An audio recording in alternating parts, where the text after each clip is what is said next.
আমার নাম Vincent পিঞ্জো Rosario. আমি সেন্ট জোসেফ স্কুলের একজন ছাত্র। আমি ক্লাস 9-এ উঠেছি এই বছর। আমার ফেভারিট খেলা হচ্ছে বাস্কেটবল।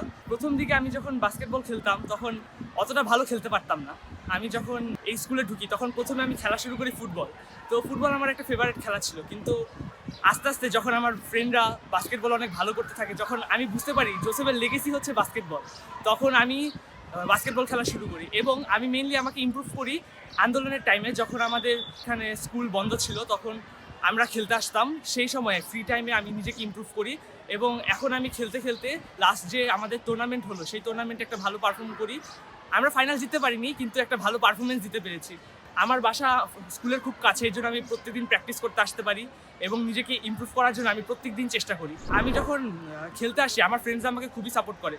আমি ওদের কাছ থেকেই মূলত খেলা শিখেছি। প্রথমে আমি খেলতে পারতাম না, সো আমার ফ্রেন্ডসরা আমাকে খেলা শিখাইছে, বিভিন্ন ধরনের মুভস কীভাবে আমি খেলবো, প্রত্যেকটা স্ট্যাটিস্টিক্স ট্যাকটিক্স সব আমাকে শিখাইছে।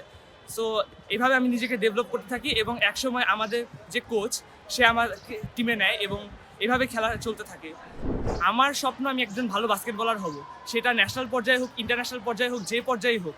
সামনে আমাদের ন্যাশনালস হবে, সো আমি চাই আমি আরও ভালো ইমপ্রুভ করি এবং ন্যাশনালসে নাম দেই এবং খেলি, সুন্দর একটা পারফরমেন্স দেয়, যাতে আমার দেশের নাম উজ্জ্বল হয় এবং আমি যেন ইন্টারন্যাশনাল পর্যায়ে খেলতে পারি। এটাও আমার একটা স্বপ্ন এবং এই স্বপ্নকে আমি সবসময় রাখতে চাই। যতই প্রবলেম হোক, যতই সাফার করি, কিন্তু আমি আমার বাস্কেটবল খেলা কখনোই ছাড়বো না, কারণ যাই হোক বাস্কেটবল খেলা আমার প্যাশন।